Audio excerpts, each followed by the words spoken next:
আলহামদুলিল্লাহ মামুনুল হকের মুক্তি হয়ে গেছে। কি বলবেন?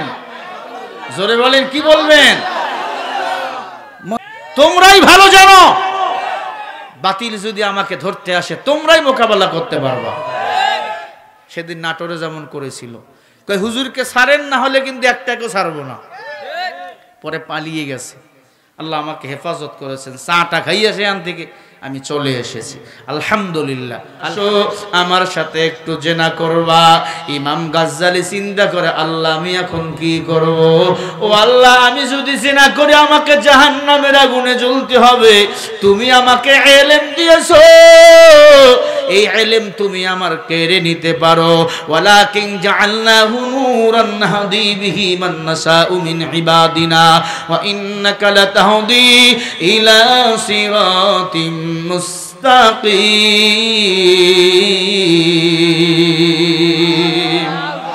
ইলম দান করেন কে? আমল বল দান করে কে? ইহদিনাস সিরাতাল মুস্তাকিমের পথে চলান কে? এ আল্লাহর বান্দা, আল্লাহর ওলি ইমাম ডাক দিয়া কারমে আমার হাদিস কোরআন গুলো ধরো, আমাকে 2 মিনিটের জন্য ছেড়ে দাও, আমি একটু টয়লেটে যাব। ইমাম গাজ্জালি রাহমাতুল্লাহি ভালো করে শোনেন। ইমাম গাজ্জালি বলে, আমাকে 2 মিনিট সময় দাও, আমি একটু টয়লেটে যাব। টয়লেটে ঢুইকা আল্লাহর ওলির সিনার মধ্যে কেমন আল্লাহর ভয়। ইয়া আইয়ুহাল্লাযীনা আমানুত্তাকুল্লাহা হাক্কা তুকাতিহি ওয়া লা তামুতুন্না ইল্লা ওয়া আনতুম মুসলিমুন। আল্লাহকে আমাকে ভয় কর, হক ভয়, মুসলমান না হয়ে মরিও না। মুসলমান যুবক ইমাম গাজ্জালির দিলের মধ্যে কেমন আল্লাহর ভয়।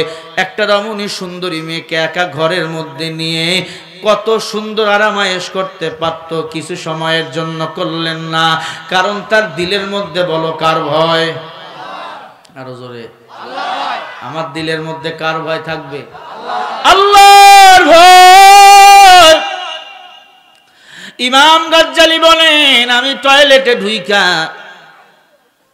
কত কষ্ট করে একটু পায়খানা হাতের তালুর মধ্যে বাইর করলাম। মনে করছো হুজুর বুঝি নোংরা হয়ে গেছে, দেখো আল্লাহ কেমনে মর্যাদা বাড়ায়। একটু পায়খানা নিয়ে 2 হাতের তালুর মধ্যে এরকম তেলের মতো ডলা শুরু করলো। প্রথমে মুখে দিলেন, এরপরে পুরো শরীরের মধ্যে লাগাইলেন। দুর্গন্ধ যেন সরে, দুর্গন্ধ যেন বাইর হয়। আমার আল্লাহ দুর্গন্ধ ছিটায় বাইর করে দিলেন। আল্লাহু আকবার বলেন। হুজুর এবার টয়লেট থেকে যখন বাইর হলেন, মেয়েটা নাকের মধ্যে আঙ্গুল দিয়ে কয়, সি সি সি সি সি। হুজুরের রুচি এত খারাপ। হুজুর ন্যাস্টিক হুজুর। কি হুজুর? ন্যাস্টিক হুজুর। হুজুর আপনি এত খারাপ, চেহারাটা সুন্দর, দাড়িটাও সুন্দর, মাথার পাগড়িটাও সুন্দর, আপনার রুচি এত খারাপ কেন হুজুর? সি সি সি সি সি।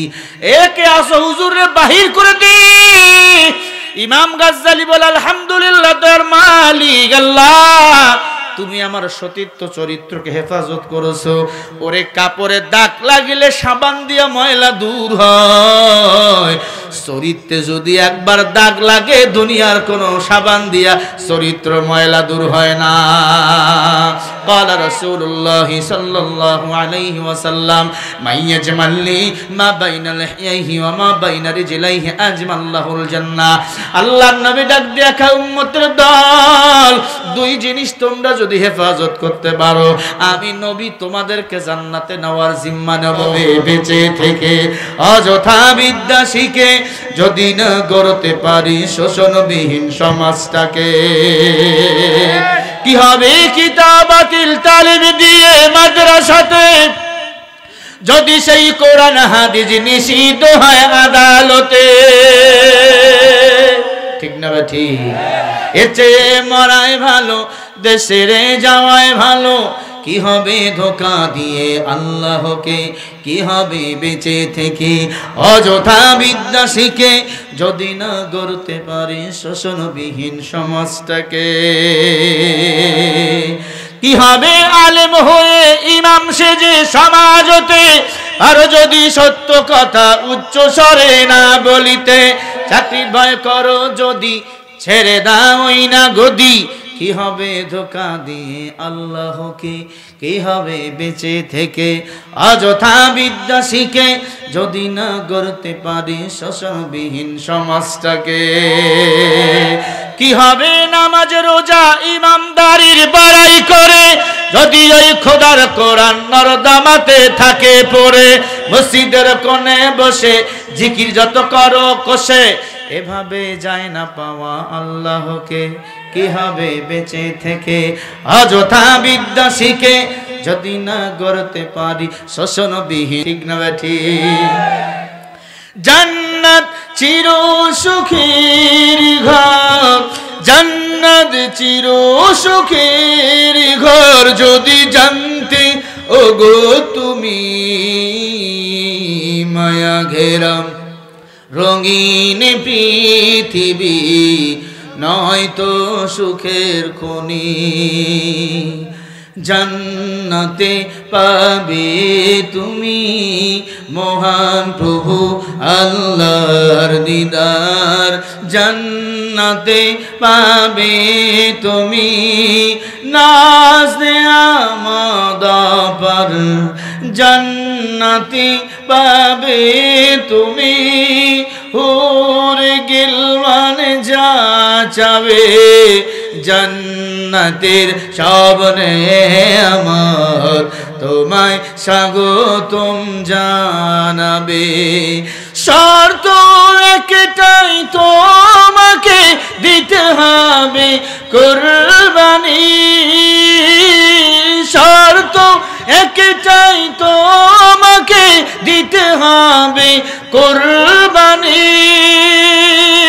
করতে পারো তুমি যদি, করতে পারো তুমি যদি ওই আল্লাহর গোলামি,